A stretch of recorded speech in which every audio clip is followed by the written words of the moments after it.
प्यारे बच्चों, आज मैं इस वीडियो में यूरोप में राष्ट्रवाद का उदय पाठ के बहुविकल्पीय प्रश्न उत्तर करवाऊंगी। चलो शुरू करते हैं। ऐसी भावना जिसमें अपने देश के प्रति प्रेम और गौरव की अनुभूति हो क्या कहलाती है? साम्राज्यवाद, राष्ट्रवाद, निरंकुशवाद, नाजीवाद। इसका सही आंसर आएगा राष्ट्रवाद। ऐसी भावना जिसमें अपने देश के प्रति प्रेम और गौरव की अनुभूति हो राष्ट्रवाद कहलाती है, अर्थात अपने देश को ही सर्वोपरि मानना राष्ट्रवाद कहलाता है। नेक्स्ट, एक शक्तिशाली राष्ट्र द्वारा अन्य देशों पर राजनीतिक प्रभुत्व स्थापित करने की प्रक्रिया क्या कहलाती है? साम्राज्यवाद, राष्ट्रवाद, निरंकुशवाद, नाजीवाद। इसका सही आंसर आएगा साम्राज्यवाद। एक शक्तिशाली राष्ट्र के द्वारा अन्य देशों पर राजनीतिक प्रभुत्व स्थापित करने की प्रक्रिया साम्राज्यवाद कहलाती है। नेक्स्ट, फ्रांसीसी क्रांति कब हुई? 1789 में, 1815 में, 1871 में, 1914 में। इसका सही आंसर आएगा 1789 में। फ्रांसीसी क्रांति कब हुई? 1789 में हुई।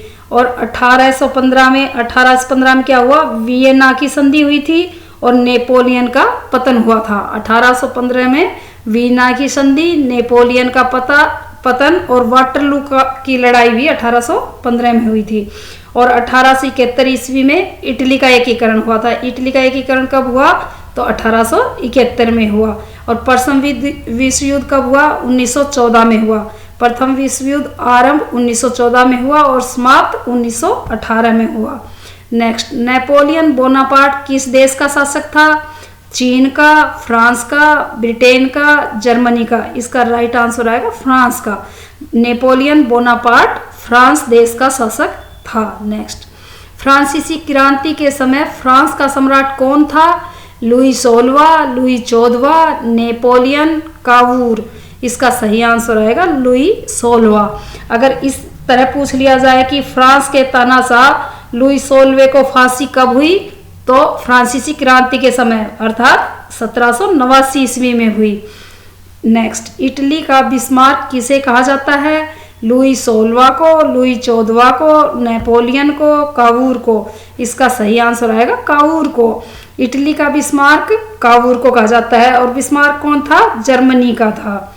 नेक्स्ट, 1804 ईस्वी की नागरिक संहिता आमतौर पर किस नाम से जानी जाती है?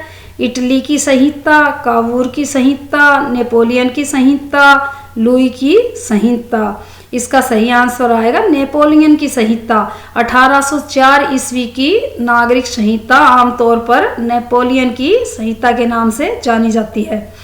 किसमें कानून के समक्ष बराबरी और संपत्ति के अधिकार को सुरक्षित बनाया गया? नेपोलियन की नागरिक संहिता में, फ्रांसीसी क्रांति में, वियना की संधि में, वर्षे की संधि में। इसका सही आंसर आएगा नेपोलियन की नागरिक संहिता में।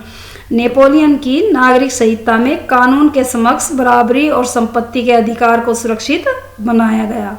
नेक्स्ट, काल्पनिक दुनिया की विचारधारा को निम्नलिखित में से क्या कहा जाता है? राष्ट्रवाद, साम्राज्यवाद, यूटोपिया, लोकतंत्र। इसका सही आंसर आएगा यूटोपिया। यूटोपिया अर्थात कल्पना दर्श। काल्पनिक दुनिया की विचारधारा को क्या कहा जाता है? यूटोपिया कहा जाता है। नेक्स्ट, नेपोलियन बोनापार्ट, ये क्वेश्चन दोबारा आ गया। चलो बताओ, नेपोलियन बोनापार्ट किस देश का शासक था? किस देश का था? फ्रांस का था। नेक्स्ट, स्वतंत्रता, समानता और बंधुत्व की भावना को किस क्रांति ने जन्म दिया? रूसी क्रांति ने, फ्रांसीसी क्रांति ने, अमेरिकी क्रांति ने, जापानी क्रांति ने। इसका सही आंसर आएगा फ्रांसीसी क्रांति ने। स्वतंत्रता, समानता और बंधुत्व की भावना को फ्रांसीसी क्रांति ने जन्म दिया। 1815 में किस देश ने नेपोलियन को पराजित किया था? नेपोलियन का पराजय कब हुआ था? नेपोलियन पराजित 1815 में हुआ था। और किसने किया था? कौन कौन से देशों से पराजित हुआ था? ब्रिटेन ने पराजित किया था, पर्सा और ऑस्ट्रेलिया ने, रूस ने, उपर्युक्त सभी ने। इसका सही आंसर आएगा उपर्युक्त सभी ने। सारे देशों ने नेपोलियन को पराजित किया था। ब्रिटेन, पर्सा, ऑस्ट्रेलिया, रूस आदि सभी देशों ने नेपोलियन को पराजित किया था। नेक्स्ट, यूनान को एक स्वतंत्र राष्ट्र के रूप में मान्यता कब और कैसे मिली? 1815 की वीना संधि द्वारा, 1819 की वर्षेय की संधि द्वारा, 1804 की नागरिक संहिता द्वारा, 1832 की कुस्तुनतुनिया संधि के द्वारा। इसका सही आंसर आएगा 1832 की कुस्तुनतुनिया संधि के द्वारा। यूनान को स्वतंत्र राष्ट्र के रूप में कब मान्यता मिली? 1832 ईस्वी में। और किस प्रकार मान्यता मिली थी? कुस्तुनतुनिया की संधि के द्वारा। नेक्स्ट, जब फ्रांस छींकता है तो बाकी यूरोप को सर्दी जुकाम हो जाता है। ये शब्द निम्नलिखित में से किसने कहे थे? मेटरनिख ने, बिस्मार्क ने, कावूर ने, नेपोलियन ने। इसका सही आंसर आएगा मेटरनिख ने। जब फ्रांस छींकता है तो बाकी यूरोप को सर्दी जुकाम हो जाता है, ये शब्द मेटरनिख ने कहे थे। नेक्स्ट, जर्मनी के एकीकरण की प्रक्रिया के जनक कौन थे? विलियम प्रथम, Napoleon, Otto von Bismarck, William द्वितीय। इसका सही आंसर आएगा बिस्मार्क। जर्मनी के एकीकरण की प्रक्रिया के जनक बिस्मार्क थे। और पूछ लिया जाए बिस्मार्क का पूरा नाम क्या था? ओटो वॉन बिस्मार्क था। नेक्स्ट, इटली के एकीकरण का मुख्य कर्णधार निम्नलिखित में से कौन है? यहाँ कर्णधार आएगा, ऊपर आएगा रे। इटली के एकीकरण का मुख्य कर्णधार निम्नलिखित में से कौन है? गैरिबाल्डी, कावूर, मैजिनी, उपर्युक्त तीनों। इसका सही आंसर आएगा उपर्युक्त तीनों। इटली के एकीकरण का मुख्य कर्णधार गैरिबाल्डी भी था, कावूर, मैजिनी, इसलिए सही आंसर आएगा उपर्युक्त तीनों थे। नेक्स्ट, फ्रांस में स्वतंत्रता का प्रतीक किसे माना गया है? जर्मेनिया को, नेपोलियन को, मारियान को, डाक टिकट को। इसका सही आंसर आएगा मारियान को। फ्रांस में स्वतंत्रता का प्रतीक मारियान को माना गया है। और निम्नलिखित में से जर्मन राष्ट्र का रूपक या प्रतीक कौन थी? अगर पूछ लिया जाए कि जर्मन राष्ट्र में प्रतीक रूप में किसे माना गया है या राष्ट्र का रूपक या प्रतीक कौन थी, तो जर्मेनिया थी। जर्मेनिया, जर्मन से जर्मेनिया। और फ्रांस में स्वतंत्रता का प्रतीक मारियान थी।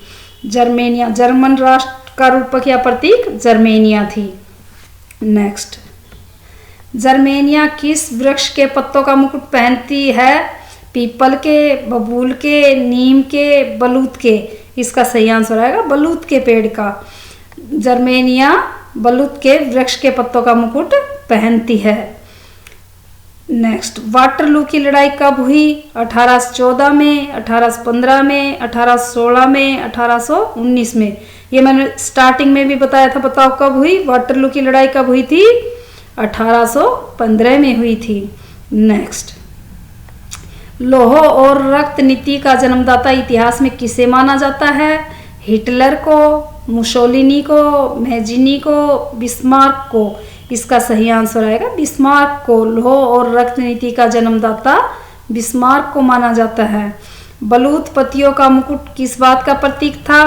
कायरता का, बहादुरी का, असफलता का, सफलता का। इसका सही आंसर आएगा बहादुरी का। बलूत पतियों का मुकुट बहादुरी का प्रतीक था। नेक्स्ट, शांति की चाह का प्रतीक क्या थी? तलवार पर लिपटी जैतून की डाली, उगते हुए सूर्य की किरणें, यूरोप में टूटी हुई बेड़ियां, डाक टिकट। इसका सही आंसर आएगा तलवार पर लिपटी हुई जैतून की डाली। शांति की चाह का प्रतीक क्या थी? तलवार पर लिपटी हुई जैतून की डाली। और यूरोप में टूटी हुई बेड़िया किस चीज का प्रतीक थी? यूरोप में टूटी हुई बेड़िया आज़ादी मिलने का प्रतीक थी। यूरोप में टूटी हुई बेड़िया आज़ादी मिलने का प्रतीक थी। नेक्स्ट, किस प्रतीक को एक नए युग के सूत्रपात के रूप में देखा जाता है? किस प्रतीक को एक नए युग के सूत्रपात के रूप में किस को देखा जाता है? उगते हुए सूर्य की किरणों को। उगते हुए सूर्य की किरणों के प्रतीक को एक नए युग के सूत्रपात के रूप में देखा जाता है। नेक्स्ट, ब्रिटेन का राष्ट्रीय गान क्या है? Jana Gana Mana, God save our noble king, Saare Jahan Se Achha, Amar Sonar Bangla. इसका राइट आंसर आएगा God save our noble king. Britain का राष्ट्रीय गान क्या है? God save our noble king.